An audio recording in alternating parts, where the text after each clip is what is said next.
Undang-Undang Cipta Kerja Nomor 11 Tahun 2004 Bagian keempat tentang Pertanahan.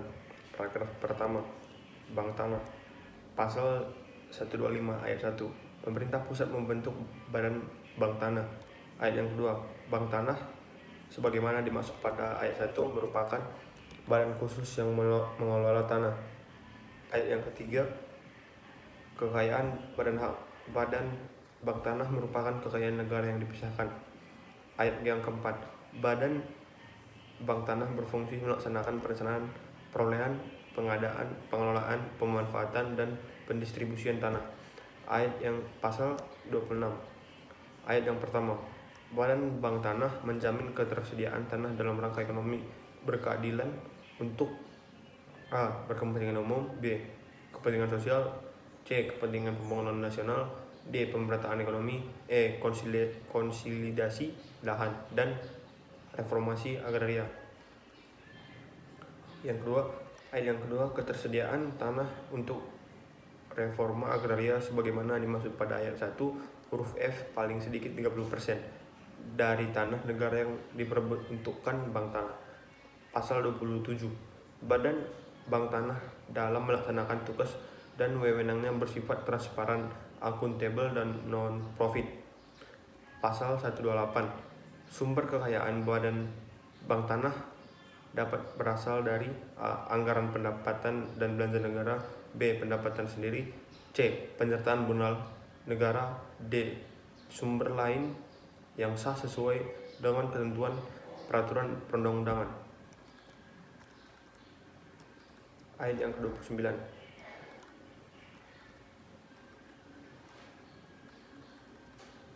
1. Tanah yang dikelola Badan Bank Tanah diberikan hak pengelola. Ayat yang kedua, hak atas tanah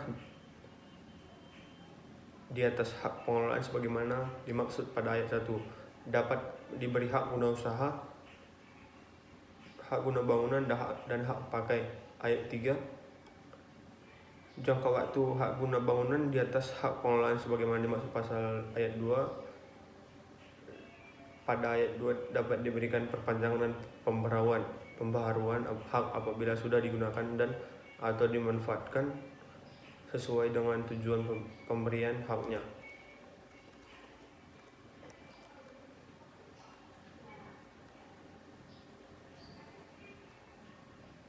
Ayat yang keempat, dalam rangka mendukung investasi pemegang hak pengelolaan, Badan Bank Tanah diberi wewenang untuk A. Melakukan penyusunan secara induk, B. Memberikan kemudahan perizinan berusaha, persetujuan, C. Melakukan pengadaan tanah, menentukan tarif pelayanan. Yang kedua, pemerintah pusat melakukan pengawasan dan pengendalian atas penggunaan dan atau pemanfaatan tanah, hak pengelolaan sebagai dimaksud pada ayat 2 sesuai dengan ketentuan peraturan perundang-undangan. Pasal 30. Badan Bank Tanah sebagaimana dimaksud pasal 125 terdiri atas komite, dewan pengawas, dan badan pelaksanaan. Pasal 131 ayat 1, komite sebagaimana dimaksud dalam pasal 130 huruf A diketuai oleh menteri yang menyelenggarakan urusan pemerintah di bidang pertanahan dan beranggotakan para menteri dan kepala yang berkait. Ketua dan anggota komite ditetapkan dengan keputusan Presiden berdasarkan usulan dari menteri yang menyelenggarakan urusan pemerintahan di bidang pertanahan. Pasal 132 ayat 1. Dewan pengawas berjumlah paling banyak 7 orang, terdiri dari 4 orang unsur profesional dan 3 orang yang dipilih sebagai pemerintah pusat. Ayat yang kedua, terhadap calon unsur profesional sebagai mana dimaksud pada ayat 1 dilakukan profesi seleksi oleh pemerintah pusat yang selanjutnya disampaikan ke Dewan Perwakilan Rakyat Indonesia untuk dipilih dan disetujui. Yang ketiga, calon unsur profesional yang diajukan ke Dewan Perwakilan Rakyat Indonesia sebagaimana dimaksud pasal 2 paling sedikit jumlah 2 kali jumlah yang dibutuhkan. Pasal 133 ayat yang pertama, Badan Pelaksana terdiri atas kepala dan deputi. Ayat yang kedua, jumlah deputi sebagaimana dimaksud pada ayat 1 ditetapkan oleh ketua komite. Ketiga, kepala dan deputi yang diangkat dan diberhentikan oleh ketua komite. Ayat yang keempat, pengangkatan dan pemberhentian kepala dan deputi sebagaimana dimaksud pada ayat 3 dan disusulkan oleh Dewan Pengawas. Pasal 134, ketentuan lebih lanjut mengenai komite, Dewan Pengawas dan Badan Pelaksana diatur dalam peraturan presiden. Pasal 135, ketentuan lebih lanjut mengenai pembentukan bank tanah diatur dalam peraturan pemerintah. Paragraf kedua, penguatan hak pengelolaan. Pasal 136, hak pengelolaan merupakan hak menguasai dari negara yang berkewenangan pelaksananya sebagian dilimpahkan kepada pemegang haknya. Pasal 137 ayat yang pertama, sebagian kewenangan hak menguasai dari negara berupa tanah dapat diberikan hak pengelolaan kepada A. Instansi pemerintah pusat, B. Pemerintah daerah, C. Badan bank tanah, D. Badan usaha milik negara atau badan usaha milik daerah, E. Badan hukum milik negara atau daerah, atau F.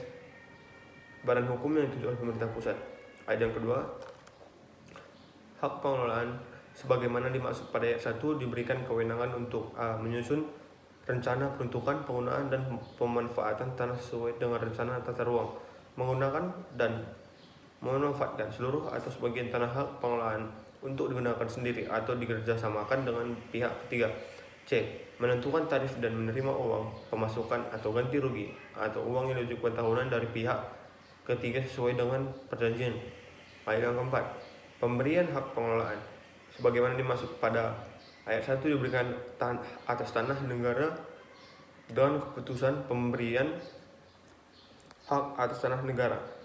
Ayat yang keempat, hak pengelolaan dapat dilepaskan kepada pihak yang memenuhi syarat. Pasal 138 ayat yang pertama, penyerahan pemanfaatan bagian tanah hak pengelolaan kepada pihak ketiga sebagaimana dimaksud pasal 137 ayat 2 huruf B dilakukan dengan perjanjian pemanfaatan tanah.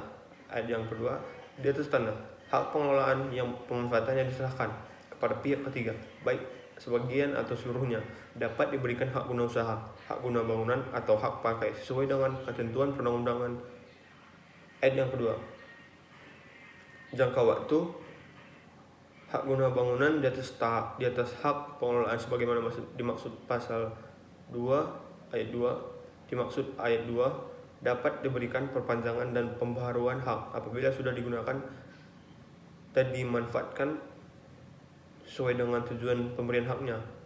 Ayat yang keempat, pemerintahan pusat melakukan pengawasan dan pengendalian atas penggunaan dan atau pemanfaatan tanah di atas hak pengelolaan sebagaimana dimaksud pada ayat 3 sesuai dengan ketentuan peraturan perundangan. Ayat yang kelima, dalam hal hak atas tanah yang berada di atas hak pengelolaan telah berakhir, tanahnya kembali menjadi tanah hak pengelolaan. Pasal 139 ayat 1, dalam ketentuan tertentu, pemerintah pusat dapat membatalkan atau mencabut hak pengelolaan sebagian atau seluruhnya. Ayat yang kedua, tata cara pembatalan hak pengelolaan dilaksanakan sesuai dengan ketentuan peraturan perundang-undangan. Pasal 140 ayat 1, dalam hal bagian bidang tanah, hak pengelolaan diberikan kepada milik bagian bidang tanah. Hak pengelolaan tersebut harus dengan sendirinya. Ayat yang kedua, hak milik sebagaimana dimaksud pada ayat 1 hanya diberikan keperluan rumah umum dan keperluan transmigrasi. Pasal 141, dalam rangka pengendalian pemanfaatan hak atas tanah di atas hak pengelolaan dalam waktu tertentu dilakukan evaluasi pemanfaatan hak atas tanah. Pasal 142, ketentuan lebih lanjut mengenai hak pengelolaan diatur dalam peraturan pemerintah. Paragraf 3, satuan rumah susun untuk orang asing. Pasal 143, hak milik atas satuan rumah susun merupakan hak kepemilikan atas satuan rumah susun yang bersifat perseorangan yang berpisah dengan hak bersama atas bagian bersama dan benda bersama dan tanah bersama. Pasal 144 ayat pertama, Hak milik atas satuan rumah susun dapat diberikan kepada A. Warga negara Indonesia, B. Badan Hukum Indonesia, C. Warga negara asing yang mempunyai izin sesuai ketentuan peraturan perundang-undangan, D. Badan hukum asing yang mempunyai perwakilan di Indonesia, E. Perwakilan warga negara asing dan lembaga internasional yang berada atau mempunyai perwakilan di Indonesia. Yang kedua, hak milik atas satuan rumah susun dapat beralih dan dialihkan dan dijaminkan. Yang ketiga, hak milik atas satuan rumah susun dapat dijaminkan dengan dibebani hak tanggungan sesuai dengan ketentuan peraturan perundang-undangan. Pasal 145. Ayat 1, rumah susun dapat dibangun di atas tanah. A. Hak guna bangunan atau hak pakai di atas tanah negara. Hak guna bangunan atau hak pakai di atas hak pengelolaan. Ayat 2, pemberian hak guna bangunan bagi rumah susun sebagaimana dimaksud pada ayat 1 huruf A dapat diberikan sekaligus dengan perpanjangan haknya setelah mendapat sertifikat layak fungsi. Ayat yang ketiga, pemberian hak guna bangunan bagi rumah susun sebagaimana dimaksud pada ayat 1 huruf B dapat diberikan perpanjangan dan pembaharuan apabila sudah mendapat sertifikat layak fungsi. Paragraf 4 tentang pemberian hak atas tanah, hak pengelolaan pada ruang atas tanah dan ruang bawah tanah. Pasal 146 ayat 1. Tanah atau ruang yang dibentuk pada ruang atas dan bawah tanah dan digunakan untuk kegiatan tertentu dapat diberikan hak guna bangunan, hak pakai atau hak pengelolaan. Batas kepemilikan. Ayat kedua, batas kepemilikan tanah pada ruang atas tanah oleh pemegang hak atas tanah diberikan sesuai dengan koefisien dasar bangunan, koefisien latar lantai bangunan, dan rencana tata ruang yang ditetapkan sesuai dengan ketentuan peraturan perundang-undangan. Ayat yang ketiga, batas kepemilikan tanah pada ruang bawah tanah oleh pemegang hak atas tanah diberikan sesuai dengan batas kedalaman pemanfaatan yang diatur sesuai dengan ketentuan peraturan perundang-undangan. Ayat yang keempat, penggunaan dan pemanfaatan tanah pada ruang atas dan atau bawah tanah oleh pemegang hak umum berbeda dapat diberikan hak guna bangunan, hak pakai atau hak pengelolaan. Ketentuan lebih lanjut mengenai penggunaan tanah pada ruang atas tanah dan atau ruang bawah tanah sebagaimana dimaksud pada ayat 1, ayat 2, dan ayat 4 diatur dalam peraturan presiden. Ayat pasal 147. Tanda bukti hak atas tanah, hak milik atas satuan rumah susun, hak pengelolaan dan hak tanggungan, termasuk akte peralihan hak atas tanah dan dokumen lainnya yang berkaitan dengan tanah dapat dibentuk elektronik. Demikianlah, terima kasih. Selamat siang.